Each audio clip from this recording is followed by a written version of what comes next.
तो विदुर जी महाराज भगवान से स्नेह करते थे, भगवान से प्रेम करते थे। उससे भी ज्यादा विदुर जी महाराज से भी ज्यादा भगवान से अगर प्रेम किया, स्नेह किया तो वो थी विदुरानी।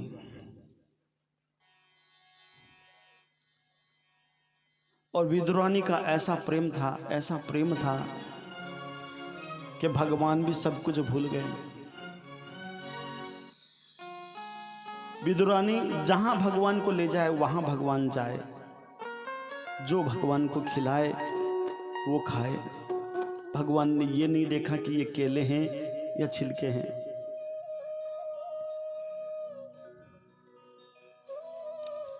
एक बात मैं आपको कथा के माध्यम से कहूंगा, जहां प्रेम है वहां भगवान है, जहां प्रेम नहीं है वहां भगवान नहीं है।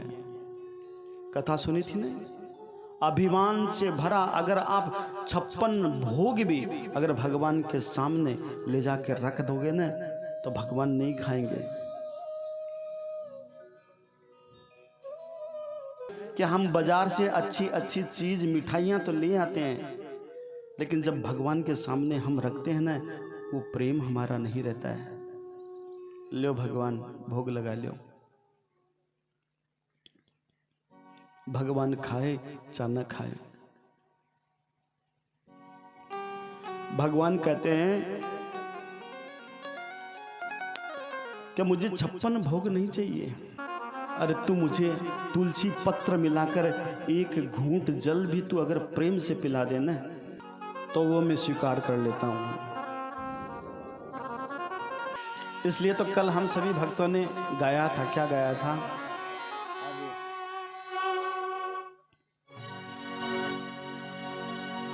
सबसे ऊंची प्रेम सगाही, सबसे ऊंची प्रेम सगाही, सबसे ऊंची प्रेम सगाई, सबसे ऊंची प्रेम सगाई। दुर्योधन का मेवा त्यागा, दुर्योधन का मेवा त्यागा, साग विदुर घर खाए, हाँ साग विदुर घर खाए। सबसे ऊंची प्रेम सगाई, सबसे ऊंची प्रेम सगाई।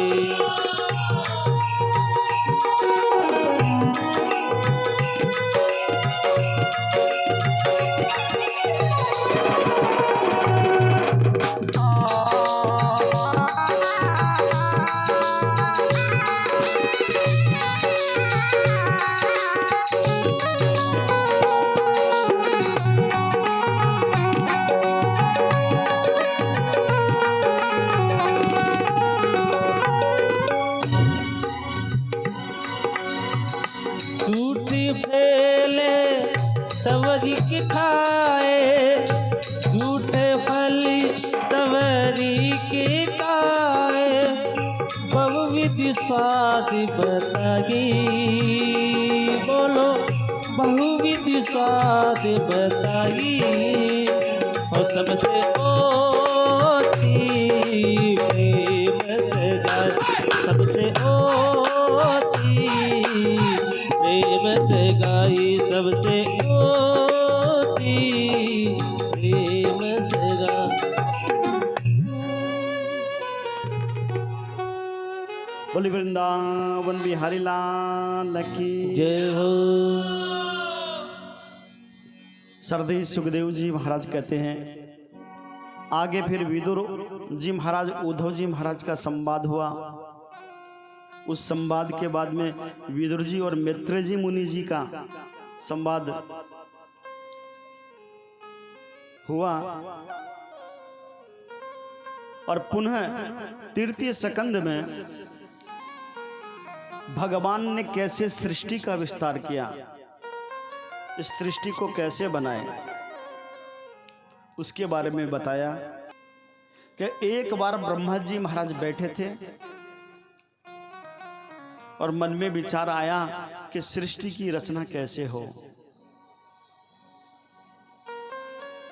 तो ब्रह्मा जी ने अपने शरीर के 2 भाग किए।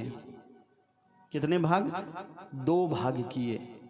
एक भाग से तो बना महाराज मनु और दूसरे भाग से बनी शतरूपा। मनु और शतरूपा, और दोनों की सुंदर जोड़ी देखकर ब्रह्मा जी ने उनका पाणी ग्रह संस्कार किया, विवाह कर दिया और उनको कहा गया कि जाओ सृष्टि की रचना करो। तो मनु महाराज ने कहा कि भगवान सृष्टि की रचना करवा के लिए जमीन तो चाहिए ना, पृथ्वी तो चाहिए। अरबी समय आप पृथ्वी है जो पानी में डूबेड़ी ही। तो उसी समय ब्रह्मा जी के नाक से एक अवतार और हुआ जिसका नाम था वराह अवतार। भगवान श्री हरि नारायण वराह रूप धारण करके सूअर जैसा मुंह, बड़े बड़े उनके दांत, और समुद्र में छलांग लगाई और समुद्र में जाकर हिरणाक्ष का वध किया और हिरणाक्ष को मारकर उस पृथ्वी को अपने दांत पर उठाकर लेके आए और मनु और शतरूपा को लाकर दी कि जाओ अब सृष्टि की रचना करो। तो यहां से मनु और शतरूपा के द्वारा 5 संतान का जन्म हुआ। कितने संतान का? 5। जिकम 3 तो लड़की ही, 2 लड़का। आकुति, देवहूति, प्रसूति ये 3 कन्याएं थी और प्रियव्रत, उत्तानपाद ये 2 पुत्र थे। यहां से सृष्टि का, मानवीय सृष्टि का विस्तार हुआ। पहले मानव सृष्टि का विस्तार नहीं था, मनु शतरूपा के द्वारा मानवीय सृष्टि का विस्तार हुआ। इन 5 संतानों में से सबसे पहले सरदेव सुखदेव मुनि कहते, राजन, मनु महाराज की जो पहली कन्या थी ना देवहूति, देवहूति की तुम्हें कथा सुनाता हूं। बोलिए भागवत महापुराण की जय हो।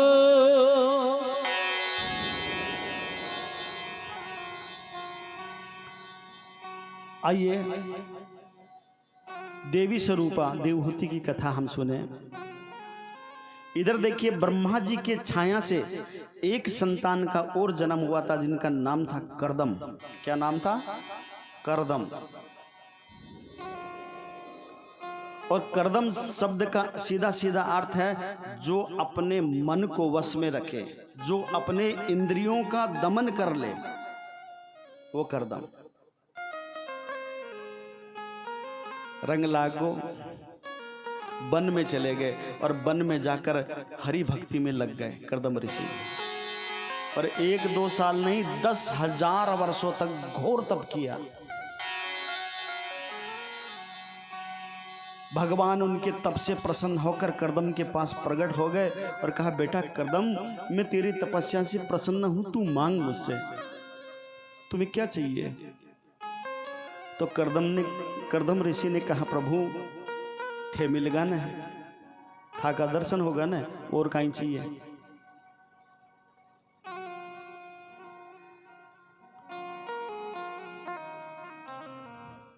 रुपये, पैसे, धन दौलत किसको चाहिए बताओ? और मांगवा से पेट थोड़ी भरा है, भरा है क्या?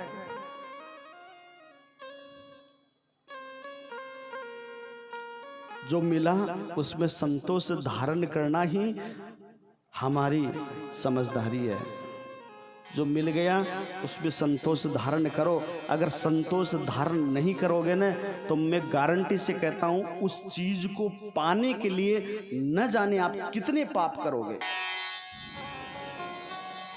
बहुत पाप करोगे।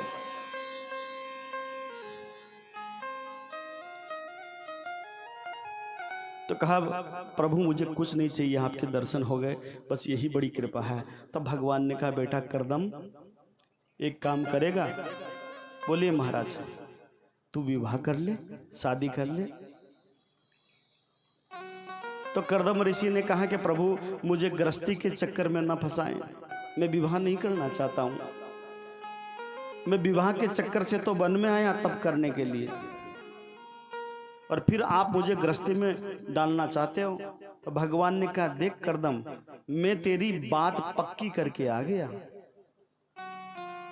कहा मनु महाराज की जो पुत्री है ना देवहूति, उसके साथ तुम्हारा विवाह मैं पक्का कराया। देख मेरी बात मत टालना तू। तब करदम ऋषि ने भगवान को अपने वचनों में बांधा कि प्रभु मैं विवाह तो करूंगा, मैं विवाह तो कर लूंगा, लेकिन मेरी एक शर्त है। क्या शर्त है? कि भगवान मैं तभी विवाह करूंगा जब आप मेरे घर में पुत्र बन के आएंगे। आप मेरे घर में पुत्र बन के आएंगे तभी मैं विवाह करूंगा, तब तो नहीं करूंगा। भगवान कहते वाह करदम, अब मैं पुत्र बनना सुनाना तो मैं ही आएगा फिर, लेकिन तुम्हारी इच्छा है तो जा, मैं तुम्हारे घर में पुत्र बन के आऊंगा। मनु महाराज आए और देवहूति के साथ करदम ऋषि का पाणिग्रह संस्कार करवाया, विवाह करवाया। तो आज करदम ऋषि ने अपनी पत्नी देवहूति से कहा देवी तू बुरा न माने तो थोड़ा भजन कर लूं, मैं पूजा पाठ कर लूं।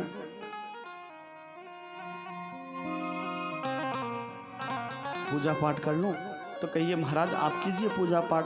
तो देखिए करदम ऋषि आसन लगाकर बैठ गए, हाथ में माला ली और प्रभु भक्ति में लग गए। ऐसी भक्ति में लगे, ऐसी भक्ति में लगे, 1-2 दिन नहीं 12 वर्ष हो गए। कितने वर्ष हो गए? 12 वर्ष भगवान के ध्यान समाधि में डूब गए।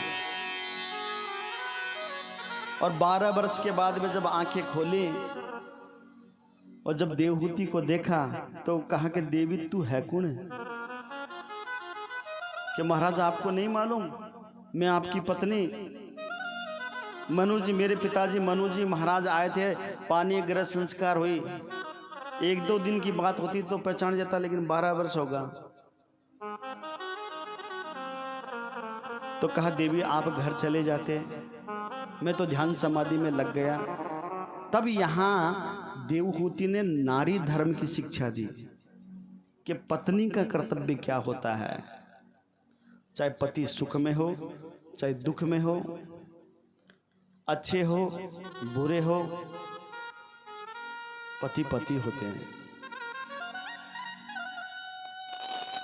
जो सुख में साथ दे, और उससे भी बड़ी कौन, जो दुख में साथ दे। अपना मानकर अपना समझ कर चले, वो धर्म पत्नी है। तो कहा प्रभु मेरा तो यही कर्तव्य था, आप ध्यान में लगे हो, आप तप में लगे हो, और मैं घर चली जाऊं? ऐसा कहीं होता है? मैंने प्रभु आपकी सेवा की। तो करदम ऋषि ने कहा कि देवी तुम्हारी क्या इच्छा है?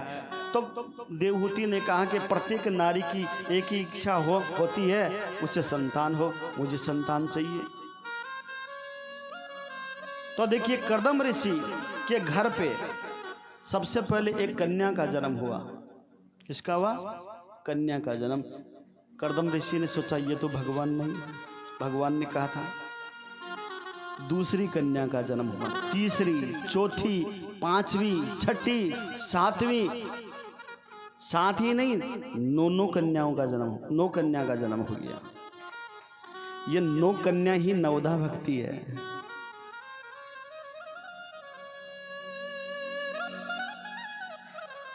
और बड़े बड़े संत महात्माओं को यह कन्या ब्याही गई। इन्हीं कन्याओं में जो कन्या थी जिसका नाम था सती अनुसुईया। सती अनुसुईया का नाम सुना है ना? वो कर्दम ऋषि की ही पुत्री थी, जो अपने तप के प्रभाव से ब्रह्मा विष्णु महेश को भी बालक बना लिया, गोद में खिलाने लगे। सती अनुसुईया। तो आज कर्दम ऋषि चिंतित हैं कि भगवान आपने तो कहा था कि मैं आपके घर में पुत्र बन के आऊंगी, लेकिन तो यहाँ 9 कन्याओं का जन्म हो गया। तब भगवान की प्रेरणा हुई, क्या हुई कि कर्दम तू चिंता मत कर, 10वीं संतान के रूप में मैं तुम्हारे घर में पुत्र बन के आऊँगा। और जब धीरे धीरे समय व्यतीत हुआ, 10वीं संतान का जन्म हुआ, तब श्रीमन नारायण कपिल के रूप में जन्म लेके आए हैं। बोलिए कपिल भगवान की जय हो।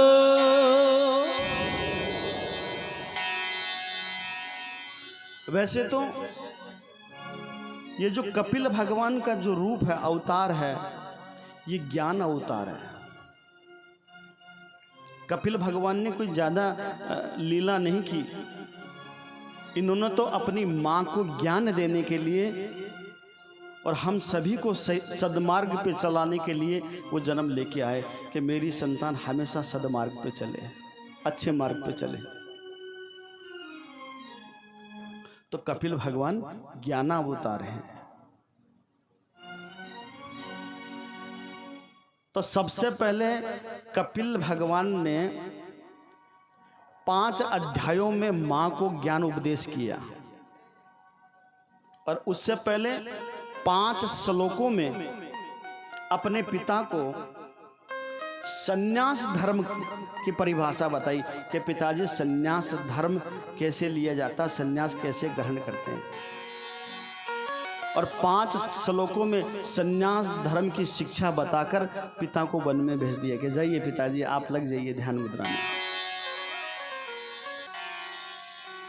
तो देखिए आज देवहूति मैया ने अपने पुत्र को नहलाया है, सुंदर बेनी बनाई है, चोटी बनाई है, रुद्राक्ष की माला डाली है, ऊंचे सिंहासन पे बिठाया है, चंदन का तिलक लगाया है। और आज माँ अपने पुत्र के चरणों में बैठकर अपने पुत्र से प्रश्न कर रही है कि बेटा मुझे ये बताओ, ये मन वश में क्यों नहीं रहता है, ये मन क्यों भटकता है? आज मन यहाँ है, कल मन वहां दौड़ेगा, इस मन का मैं क्या करूं? तब कपिल भगवान ने कहा कि मैया इस मन को वश करने के लिए सबसे पहली बात है जितासनो। जितासनो को मतलब एक आसन पर बैठना सीखो। मन को अगर वश में करना है तो सबसे पहला नियम है जितासनो, एक आसन पर बैठना सीखो कि कब तक बैठ सकते हो आप। फिर जित संगो, अच्छे लोगों का संग करो, जीवन में सत्संग करो, प्रभु भजन करो। अच्छा बेटा एक बात बताओ, संग तो मैंने बहुत किया, पहले तो तेरे नाना का संग था, फिर तुम्हारे पिता का संग, भाइयों का संग, तुम्हारा संग, ये संगी तो है। तो कहा मैया ये संग नहीं है तो कपिल भगवान कहते हैं कि मैया सबसे पहले जीवन में सत्संग होना जरूरी है। और मैं आपको बता दूं, सत्संग से बड़ा कोई धन नहीं है, सत्संग से बड़ी कोई पूंजी नहीं है। और जिसके जीवन में सत्संग है उसको तो हर समय आनंद ही आनंद है।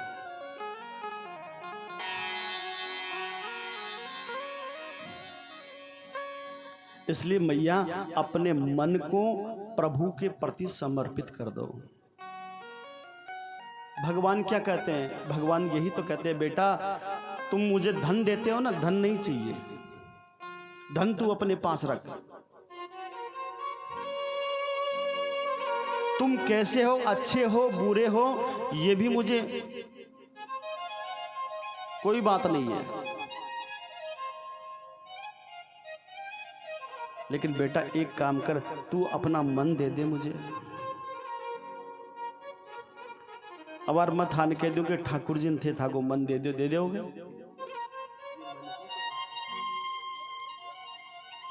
बुरा मत मानना, कथा में बैठने के बाद भी मन कथा से बाहर है हमारा।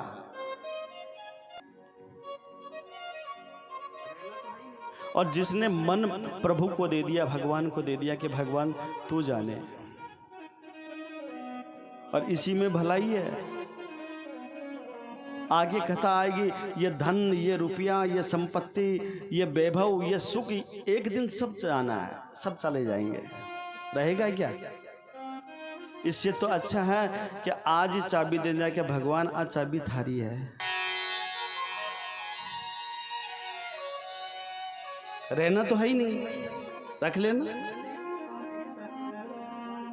इसलिए आज ही चाबी दे दो कि भगवान मैं तो नौकर हूं, मैं तो सेवक हूं, आप जानो, आपका काम जाने। तो कपिल भगवान कहते हैं मैया सबसे पहली बात है कि अपने मन को प्रभु के को समर्पित कर दो, अपने जीवन को प्रभु के प्रति समर्पित कर दो। बड़ा सुंदर भाव है, देखिए कपिल भगवान कहते हैं मैया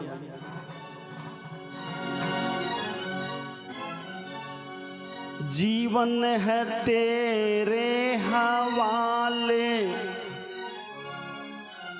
जीवन है तेरे हवाले मुरलिया वाले, जीवन है तेरे हवाले मुरलिया वाले, जीवन है तेरे हवाले मुरलिया वाले, जीवन तेरे हवाले मुरलिया वाले, और मुरलिया वाले काली सी कमली वाले, और मुरलिया वाले काली कमली सी वाले, जीवन है तेरे हवाले मुरलिया वाले, जीवन है तेरे हवाले मुरलिया वाले।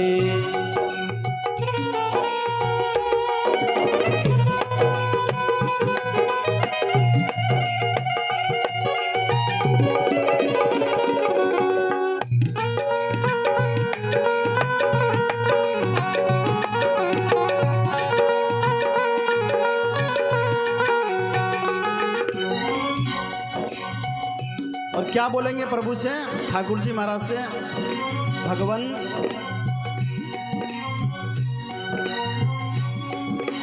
हम है बंसी तेरे रे अधर की, हम है बंसी तेरे रे अधर की, हम है बंसी तेरे रे अधर की, हम है बंसी तेरे रे अधर की, तेरे रे अधर की काना तेरे रे अधर की, तेरे रे अधर की काना तेरे रे अधर की, हम है बंसी तेरे रे अधर की, हम है बंसी तेरे रे अधर की, चाहे तुझे से बजा ले मुरलिया वाले, चाहे तुझे से बजा ले मुरलिया वाले,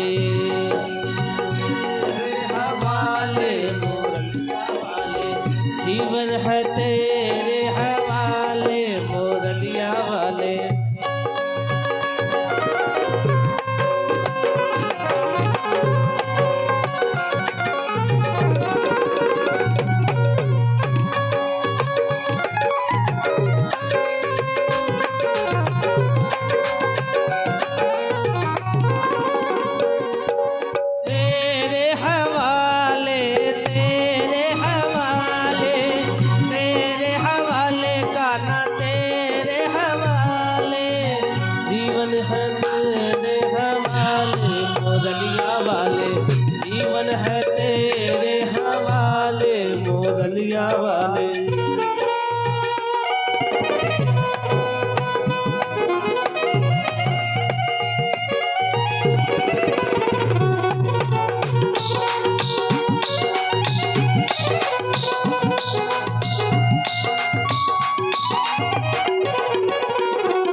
क्या कहा?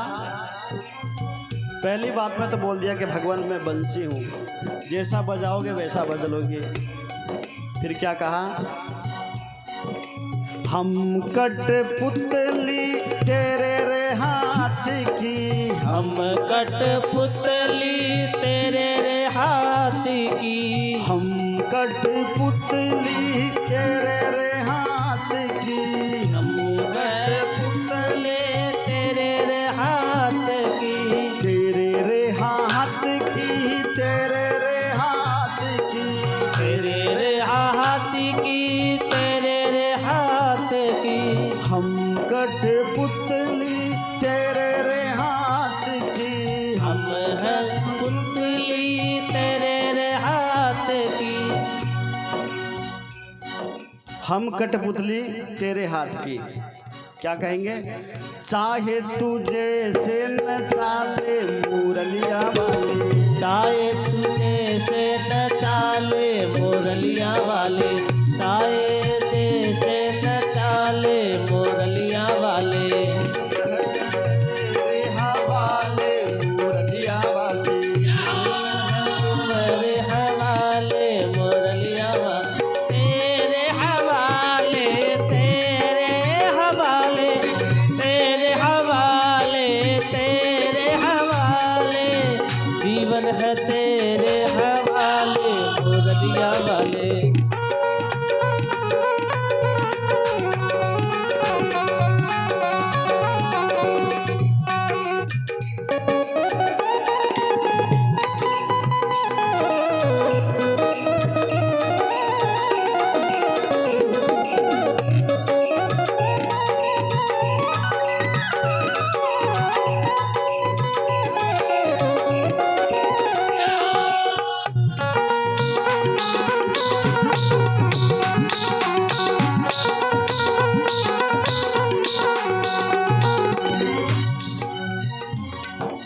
मेरे अपने हुए रे बेगाने, मेरे अपने हुए रे बेगारे, मेरे अपने हुए रे पराए, मेरे अपने हुए रे पराए, हुए रे पराए का ना हुए रे पराए, हुए रे पराए का ना हुए रे पराए।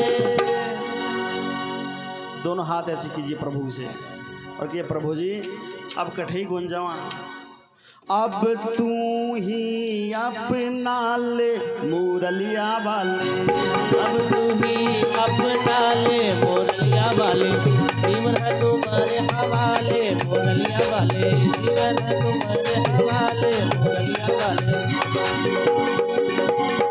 कृष्णा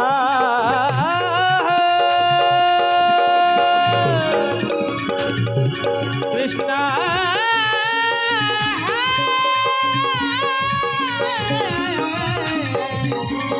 कृष्णा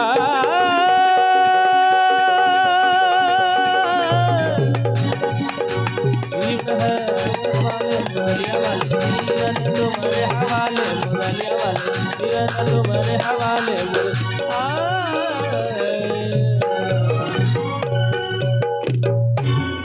बोलिए कपिल भगवान की जय हो।